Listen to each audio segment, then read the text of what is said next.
me something, it might just take the pain away.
Va a estar todo el viaje.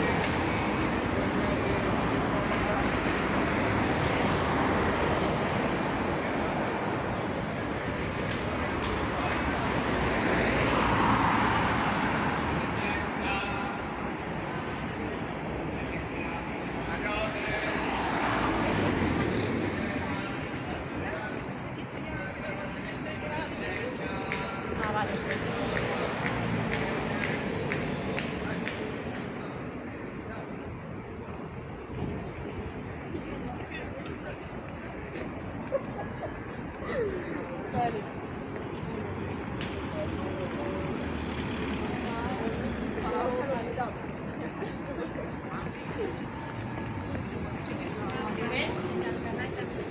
Mira qué difícil de buscar. Mira qué difícil de buscar. Ya estamos.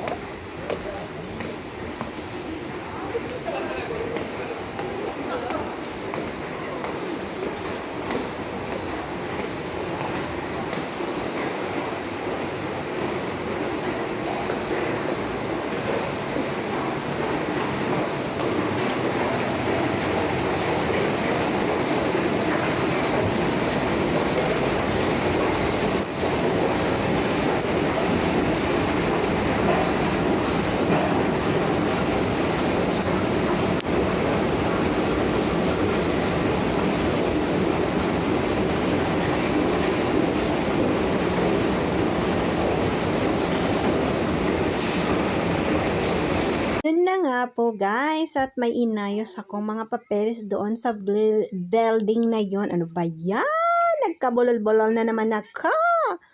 Eto na nga, at pag uwi ko ng bahay guys, dahil super duper mainit. Kaya tayo ay magpapalamig. Ang aking shakes na strawberry, 'di ba? At gagawa tayo kaysa bumili tayo sa labas. Eto na lang. At 'di ba naalala niyo sa aking video nung mga nakaraan, ito ay kinungkilar ko, ito ay nasa freezer nilagay ko para pag sumapit ang tag-init ay meron kaming batido or shakes dahil super duper mainit ang panahon. Guys, dapat ito kung gagawa kayo ng batido or inyong mga smoothie ay ilabas nyo muna sa freezer. Kasi guys, nagkamali ako dito sa sobrang pagmamadali ko dahil init na ako ay dinirekta kong ginawa. Pero para hindi masira ang inyong blade sa inyong shakes na or batidora or itong inyong liquid shakes ba yan tawag dyan, nakalimutan ko na guys kasi ako'y nagmamadali mag voice over, ewan ko ba, 'di ba? So eto na nga, 'di ba? Yan, pinakita ko sa inyo yung ginawa ko yan. At ilalagyan natin ng leche kondensada, guys. Hindi na tayo maglalagay ng asukal, 'di ba? Leche kondensada na lang para medyo masarap-sarap, 'di ba? Mamaya mayayamanin tayo ngayon for today's video.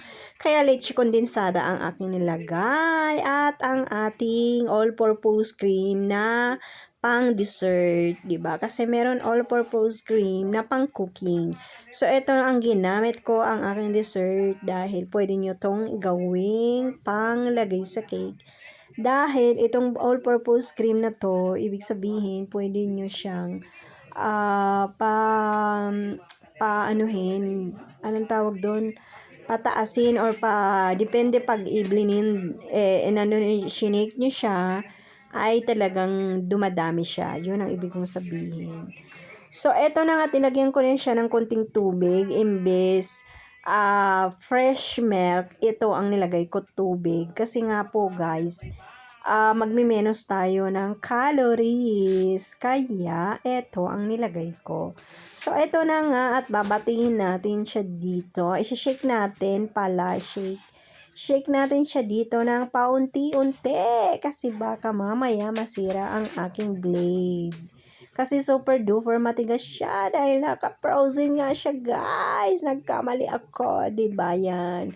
Kaya natagalan ako ng konti dito. Pero care lang yan. Basta ang gawin ninyo ay paunti-unti lang. Okay? Sensya guys, kasi nagkamali nga ako, kaya pinapakita ko sa inyo yung aking pagkakamali dito. So, eto na nga at natapos na tayo at ilalagay na natin sa kopa. May maubuo pa siya dyan na yellow.